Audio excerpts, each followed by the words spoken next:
What's up mga technician? Nagbabalik ang DIY Pro Technician. Sa mga hindi pa nagsusubscribe guys, subscribe na kayo.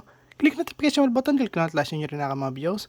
And guys, may spark na tayo ng pag-update ng bill acceptor. So, ito guys, ang TB74. Tapos ito guys, yung TP70. So, ayan guys, kaya gumawa tayo ng video ngayon kasi para mapakita ko rin sa inyo na gumagana talaga siya sa polymer. Kasi guys, meron tayong bagong bill notes. Ayan. So, galing siya dyan guys sa Pilipinas kasi kakauwi lang ng kapatid ko. So, nagpahanap ako sa kanila ng polymer. Ayan.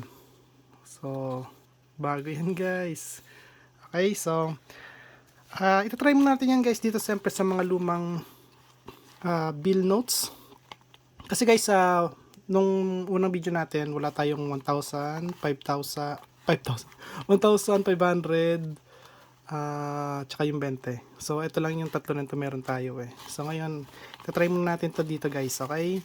So, ngayon, unahin muna natin itong popular. Ito guys, so TB74. So, kunin natin yung pang program dyan. So, ito yung guys, yung pang program natin. At kung nakita nyo guys, yung ito. Wait lang guys. So, yung ito guys, meron tayong LED indicator para malaman natin kung pumapasok na rito yung power. Okay? Tsaka dito guys, malaman din natin kung mapasok dito kasi may ilaw rito eh. So, ito guys, sinasalpak na lang siya rito. Bale guys, kung gusto nyo magpa-update ng bill notes ng polymer, kontakin nyo lang direct si Sir Albert Pangilinan. Ayan. So, ang pa-update nito guys, 500 pesos. Tapos kapag 10 pieces yung ganito nyo pataas is 300 pesos. Ayan. So, ayan guys, ilalagay lang siya dito. Ayan. Kasi maraming nagtatanong, ginawa daw nila yung sa ibang YouTube na hindi naman gumana. So, yun lang guys, kasi kapag yung bin file na dinownload nyo ay hindi compatible or corrupted, matik yan guys. Eto, hindi nagagana. So, pasok nyo na yung file, hindi na siya umiilaw kapag ganun na nangyari. So, yun lang guys. Kamot ulo kayo doon pagka ganun. So, eto guys, meron tayong digital counter dito. So, ayan siya guys. Kung nakita nyo, ayan ang itsura niya. Umilaw siya saglit. Pakita ko sa inyo guys Hindi, anin mo natin to. Tanggalin mo natin to.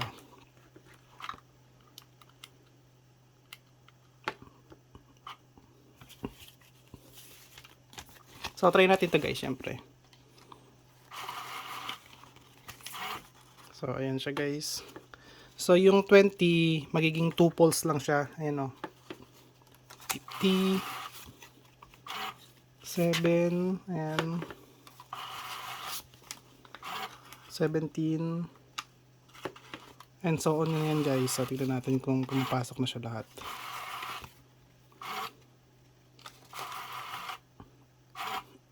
Ayan guys, kung nakita nyo.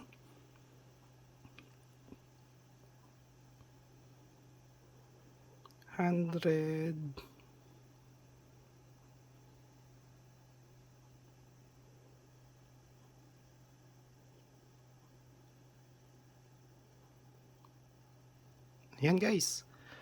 187 total. Okay? So, ngayon, i-ano natin to guys ng polymer. So, ayan guys.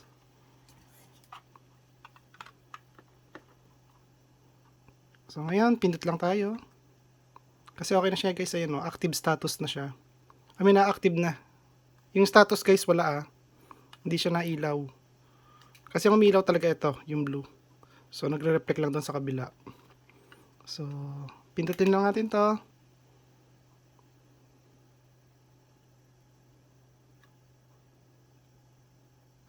Yun. Okay guys, nakita nyo? umilaw na siya. So, ngayon, tatanggalin na lang to. Lagyan natin yung bill notes, guys. So, reset lang natin to. Yun. Yun, no. Magana na pati bill notes.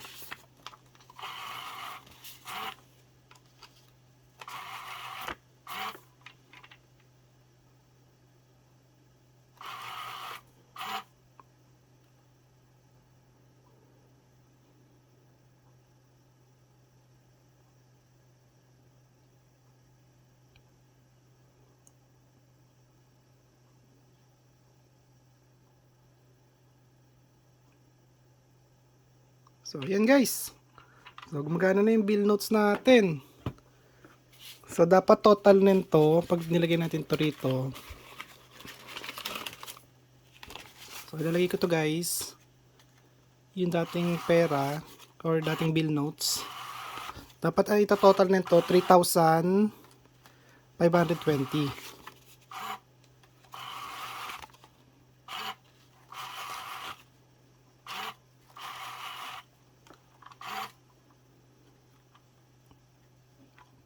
Or ano pala, 352. Yan, 352 hindi 3,000 ano. Kasi minus nga pala yun ng 10 times. Oh, yan guys. 352. Okay, total. So ngayon, sa kabila naman, para isang video na lang tayo guys. So sa isang bill acceptor naman tayo.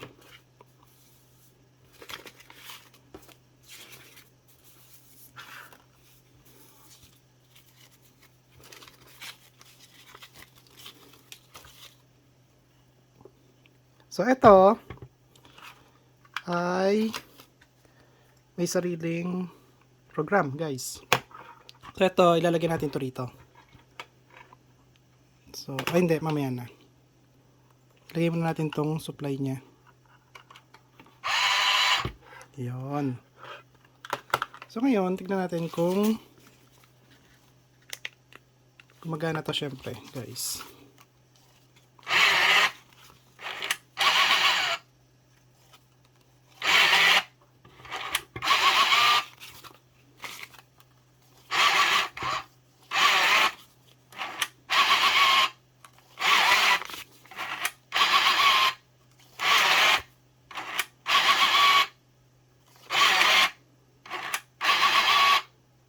So yun guys, wait lang tayo ng 100 plus yun guys eh. Nasa 187 yata yun. Ito guys, pinapakita ko lang sa inyo para may idea kayo. Ayan, kasi kung skip nyo yung video, tapos magtatanong din naman kayo, magko-comment din naman kayo. Sasabihin ko lang din sa inyo, panoorin nyo yung full video. So kaya, mas maganda yung, ayan guys oh. So, 1,870 yan guys. So, ngayon, lagyan natin ito rito. Ayan. So, natin nyo guys, namatay yung ilaw. Ayun. At, pataksan nyo guys. Ayan, active na siya. So, pwede natin siya i-program. Tsaka may ilaw na to guys. Oh. So, ayan, pinindot ko na.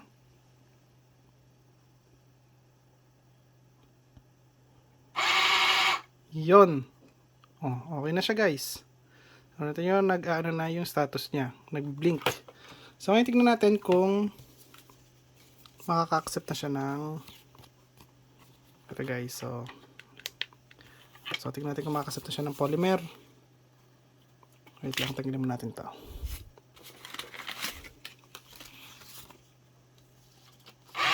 Ay, wait lang. Tanggalin pa natin to guys.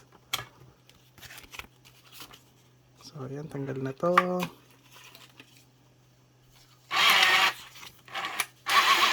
Yun. Nakaka-accept na siya guys. Yun, oh. 500. 1,000. Yun, no. So, Ayan guys, tignan natin. So, abot yan dapat ng 100. Ilan ba ito lahat-lahat?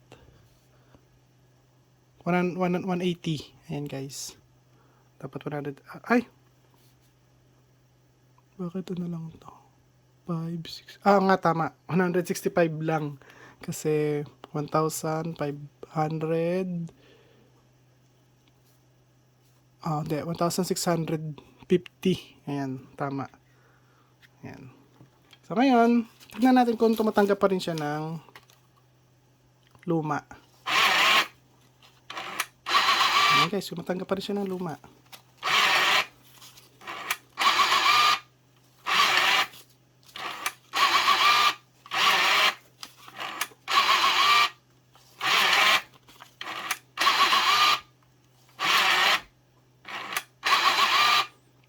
So yun guys, para hindi rin sumakit yung ulo nyo, at hindi na kayo guys bumili ng mga ganito, kasi ito, bibili nyo pa to, tapos ipoprogram nyo pa, tapos pag nagkamali kayo ng wiring ng program, tsaka hindi pa rin kayo, or hindi kayo makakita ng ganitong connector, hindi nyo rin guys mapoprogram yan ng maayos. Although may nabibiling wire. So, ayan, yun nga, gagastos kayo ng halos magkapares lang din naman dito sa pag-update. Hindi pa sasakit guys yung ulo nyo. Ayan, yun lang yung ano ko sa inyo guys, puntos. Ayan, or yung punto ko. Ayan. Kasi marami nagtatanong sa akin, kinopya daw nila sa YouTube, ginaya daw nila sa akin. Pero syempre yung sa akin kasi guys, hindi ako ng bin file, hindi ako nagbigay sa inyo ng link kung saan makukuha yung bin file. Pero sinabi ko sa inyo kung saan mismo talaga siya makukuha. So, kasi mag-i-inquire pa kayo guys doon sa Top BME. Ayan. Kasi yung website nito guys is topbme.com or something na ganon. So, inquire kayo doon, bibili niyo yung file, yung bin file niyan. So, tatanungin kayo kung ano yung ano nito, model. So, syempre, per model is may presyo yun guys eh. So, hindi ko sasabihin sa inyo guys kung magkano yung presyo nun. So, kayo nang bahala or kayo nang umalam kung magkano yung presyo nun guys. And then, isa-send sa inyo via email yung link kung saan nyo i-download yung bin file pang update. And then, pagkatapos nyo, ilalagay nyo pa yan dito. Syempre guys, bibili kayo nito. Pag bumili kasi kayo nito guys, may header lang siya rito, female header. Tapos kayo yung maglalagay ng mga wire. Bibili rin kayo ng wirings na ganito. Tapos lalagyan nyo pa ng power supply dito. Or bahala kayo kung gusto nyo dito na kumuha ng supply. Pero yung sa akin kasi guys, ayan o, isang wire na lang. Hindi rin ako guys nagbebenta ng ganito. Kasi may nagtatanong din sa akin kung, sir, nagbebenta po ba kayo ng tag dito ng kit? So sabi ko hindi, kasi ang sinasabi ko sa kanila, dumirect na lang kayo kay Sir Albert, kasi nag-send na ako ng ganito, itong dalawa na to, nag-send na ako sa kanya. Okay, so last ano pa yon guys, yung last month pa yon, nasa kanya na yon. So sa mga hindi nakakaalam, kasi mas maganda na-update ko rin kayo guys kung ano na nangyari sa yung ganito natin. So kaya tayo meron part 2 nitong video na to. So ayun lang, tapos kung may mga tanong din kayo guys about dito, so sasagutin ko kayo guys, pero for sure ida-direct ko kayo lagi kay Sir Albert Pangilinan kung kayo or gusto niyo gumawa ng sarili niyo ganito, or kung gusto niyo mag-avail sa akin ng ganito. Kasi ang para sa akin guys, mas maganda kung sa kanya na kayo guys magda-direct, magpa-update. Kasi hindi na talaga kayo sasakit yung ulo nyo. Magbabayad lang kayo ng 500 isang ganito, pero sa 10 piraso syempre 300 each na yun. So kaya ganon, ayoko rin guys na ano yan, may namatayan kasi nanto guys eh, or may na brick. Nagsabi sa akin na lagay niya daw ng firmware, na brick niya na, hindi na daw gumagana. Kaya sabi ko sa kanya, try mo i-direct PM si Sir Albert Hindi ko alam guys kung piniem niya si Sir Albert, pero yun ang sabi ko sa kanya, try mo PM si Sir Albert, pangalinan, tapos i-try natin i-update yung ano nyo, yung bill acceptor. At malay mo, baka bumalik sa dati kahit na na-brick nyo yung ano, na-corrupt yung file guys. Kapag ganun, nagkamali kayo ng program or mali yung wirings. Yun ang nakakatakot. Pag mali kayo ng wirings, kasi 3 volts, 3.3 volts lang yung input niyan guys. Pag na-over voltage yan ng 5 volts, matic yan, wala na. Palit, ano na yun. Palit yung board. Kung may nabibili ng board. Pero syempre, mostly wala naman nabibili ng board nito. Kaya ang mangyari, isang buong palit nito. So, kaya ingat guys. Kaya hindi kayo tinatakot. Syempre sa may mga alam nito kung paano gawin to. Or alam nila kung paano yung wiring ng tama na hindi magkakamali. So, ayan guys. So, kung nagustuhan yung video ko, huwag kalimutan mag-like, share, subscribe. Click notification bell button. Click on it guys. Bye. Peace.